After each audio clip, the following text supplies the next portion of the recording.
CM Ashok Gehlot ने गुरुवार को नाराज चल रहे कांग्रेस के विधायक भरत सिंह से मुलाकात की। उन्होंने भरत सिंह के गुमानपुरा में उनके आवास पर जाकर मुलाकात की। इसके बाद उन्होंने शंभूपुरा में प्रस्तावित ग्रीनफील्ड एयरपोर्ट की जमीन का दौरा भी किया। उनके साथ यूडीएच मंत्री शांति धारीवाल, विधायक भरत सिंह, जिला कलेक्टर ओपी बुनकर समेत यूआईटी के अधिकारी भी मौजूद रहे। बता दें आपको कि अपने दौरे पर सीएम गहलोत ने शंभूपुरा एयरपोर्ट की जमीन को लेकर आ रही समस्याओं को लेकर अधिकारियों के साथ चर्चा की है।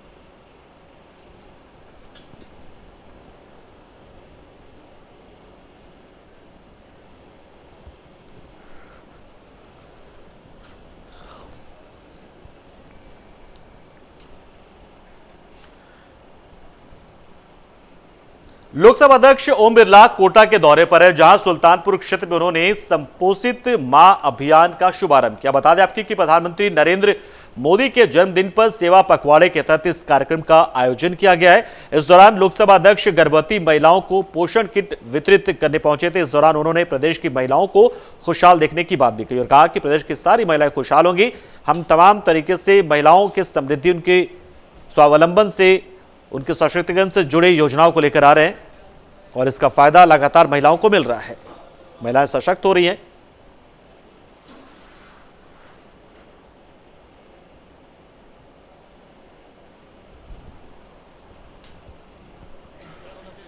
हमारी माँ बहनें जब घर पर लड्डू बनाती है या गर्भवती महिलाएं कुछ खाने का आहार बनाती है, उसमें विशेष रूप से हमारे चलन के मोटे अनाजों को उपयोग करती है ताकि वह गर्भवती महिला स्वस्थ रहे और उसके आने वाला बच्चा भी स्वस्थ रहे।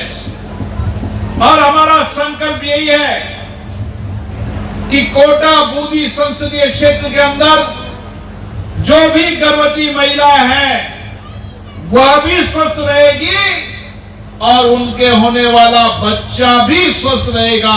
यह हमारा संकल्प है और इन संकल्प को पूरा करने के लिए मेरी माता बहनों का आशीर्वाद है।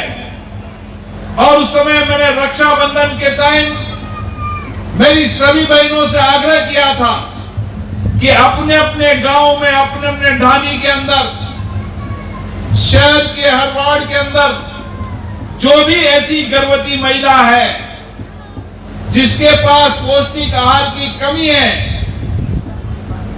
उसको हम विभिन्न फाउंडेशन के द्वारा, अभी हमारे पास अमेरिकन इंडियन फाउंडेशन ने यहां शुरुआत की है। उनके डायरेक्टर साहब भी यहां पर आए हैं। हमारे युवा के डायरेक्टर साहब भी आए, जो अलग अलग क्षेत्रों के अंदर सामाजिक कार्य करते रहते हैं। और जो महिलाएं मॉल पे हैं, उनसे भी निवेदन है।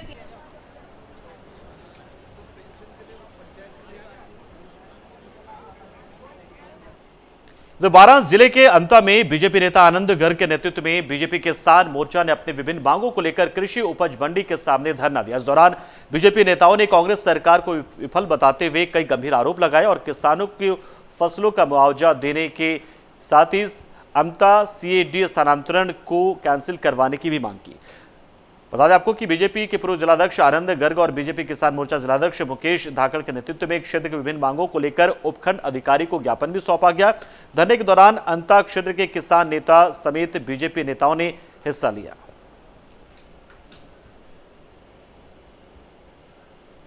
मामले को लेकर के ये कल मांगरोल में भी बहुत हजारों लोगों ने धरना दिया था।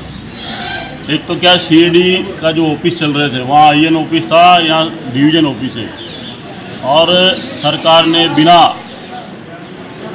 जो जनप्रतिनिधि हैं, चेयरमैन है, उनकी बिना सहमति के और बिना उनसे पूछे डायरेक्ट इसको, और सरकार ने अलॉट कर दिया है।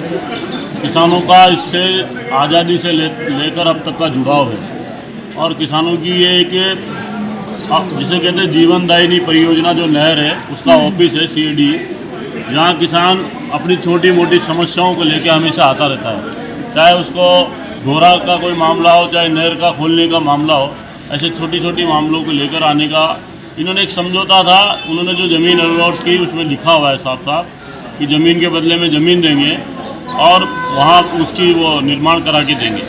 ऐसी सारी शर्तें इन्होंने उसमें रखी थी, परंतु उन शर्तों का भी अवहेलना करके दादागिरी से, प्रशासन की मिलीभगत से इस प्रकार का एक काम कर रहे हैं। इसका हम सब लोग विरोध करने यहाँ आज आए हैं।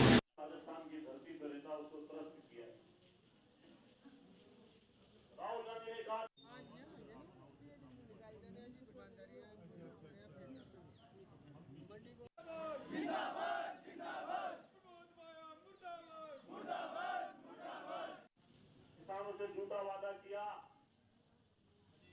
और अब चुनाव आ गया, राजस्थान की धरती पर रहता उसको त्रस्त किया।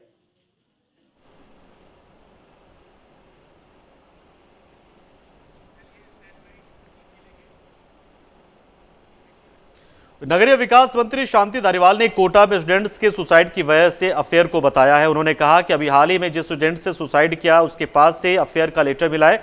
वही मंत्री के बयान पर लड़की के पिता ने पलटवार करते हुए कहा कि अगर मंत्री के पास अफेयर को लेकर कोई सबूत है तो हम लाकर दिखाएं।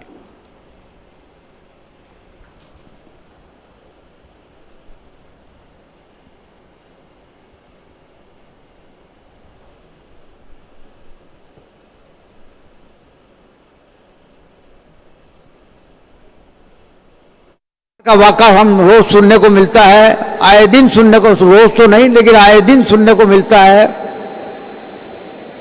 आपको सुनकर के दुख होगा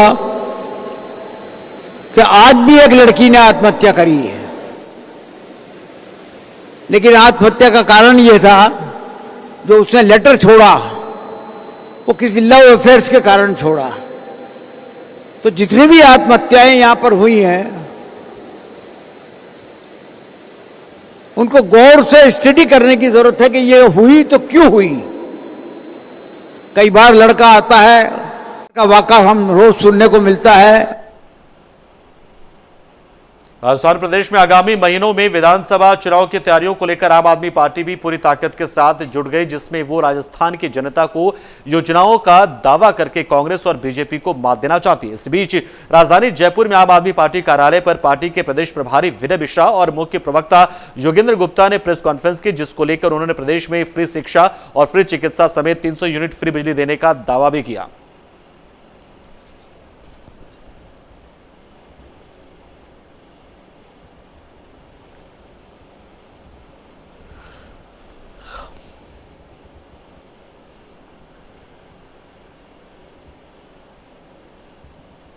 इस देश के सबसे बड़ी पार्टी के सबसे बड़े नेता से भी गुजारिश करना चाहता हूं कि जब कल पूरा देश गम में डूबा हुआ था तब वो पार्टी जश्न मना रही थी, तो इससे बड़ा दुख इस देश के लिए कुछ हो नहीं सकता कि देश का शीर्ष नेतृत्व इस तरह के जश्न में डूबे। चूँकि हमारे सामने जो पार्टियां लड़ रही हैं बहुत बड़ी पार्टी है। एक पार्टी भारतीय जनता पार्टी जिसके पास पैसा है, बड़े नेता हैं, सीबीआई है, ईडी है, इनकम टैक्स है। दूसरी पार्टी कांग्रेस आप देख रहे हैं जिसकी यहाँ पे सरकार है। तो हमने एक कैंपेन बनाया है 7 गारंटियों को राजस्थान के हर घर पे उस गारंटी को ले जाने की योजना बनाई है हमने, क्योंकि सामने पार्टियां बड़ी बड़ी होर्डिंग्स लगा रही हैं, उनके पास पैसा भी है, लेकिन आम आदमी पार्टी आज इतने रिसोर्स नहीं। लेकिन हमारे पास सबसे अच्छी बात यह है कि हमारे पास कार्यकर्ता बहुत मजबूत हैं, कार्यकर्ता बहुत क्रांतिकारी हैं जो घर घर जाकर डोर टू डोर कैंपेन कर रहे हैं। तो हमने जो 7 गारंटी थी उसको लॉन्च किया। अब बाकायदा ये हमने एसओपी बनाई है, ये 14 पेज की एसओपी है जिसमें हमने पूरा डिटेल्ड लिखा हुआ है किस तरीके से इन 7 गारंटी को हम राजस्थान के घर घर। तो ये मैं इसलिए विश्वास के साथ कह रहा हूँ कि आज राजस्थान में आम आदमी पार्टी का एक बहुत बड़ा कुनबा बन चुका है, एक बहुत बड़ा परिवार बन चुका है और आज राजस्थान में हर गांव में हमारे पास पदाधिकारी हैं। राजस्थान की राजनीति में इन दिनों अजीबोगरीब तस्वीर नजर आ रही है। वहीं जयपुर में बीजेपी के एससी मोर्चा के प्रदेश अध्यक्ष कैलाश मेघवाल ने कॉन्फ्रेंस का आयोजन किया। इस दौरान उन्होंने पार्टी से बर्खास्त कैलाश मेघवाल के बयानों की निंदा की। उन्होंने कहा कि मेघवाल पर कांग्रेस के इशारे पर केंद्रीय कानून मंत्री अर्जुन राम आपत्तिजनक टिप्पणी करने का आरोप लगाया। विधानसभा में वरिष्ठ विधायक और भाजपा के नेता श्री कैलाश मेघवाल जी ने 2 दिन पूर्व प्रेस करके कल ही की शायद उन्होंने प्रेस और बहुत गंभीर आरोप भाजपा के नेताओं पर लगाए। विशेषकर उन्होंने केंद्रीय मंत्री श्रीमान अर्जुन मेघवाल जी पर जो गंभीर आरोप लगाए, इस संदर्भ में हमारी जिम्मेदारी बन जाती थी कि पार्टी के इतने वरिष्ठ नेता श्री अर्जुन मेघवाल जी, जिनका पूरा जीवन जनता को समर्पित रहा है, इस प्रकार के गंभीर आरोप लगाना अत्यंत निंदनीय है, दुष्प्रेरणा से प्रेरित है और शायद कांग्रेस पार्टी द्वारा प्रायोजित भी हो सकता है। पार्टी ने श्री कैलाश मेघवाल जी को निलंबित किया है।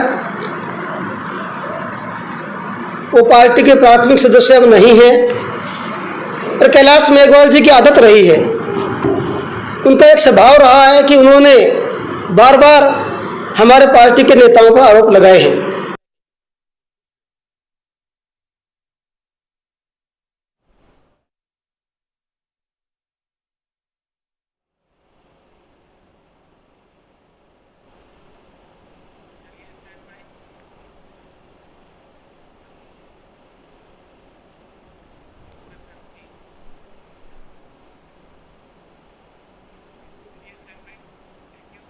भरतपुर में बहुचर्चित नासिर और जुनैद हत्याकांड के मामले में 2 दिन के रिमांड के बाद पुलिस ने मोनू मानेसर को कोर्ट में पेश किया। इस दौरान दोनों की कोर्ट में वीडियो कॉन्फ्रेंस के जरिए सुनवाई की गई, जिसके बाद कोर्ट ने मोनू मानेसर को 14 दिनों की न्यायिक अभिरक्षा में भेजने का आदेश दिया है।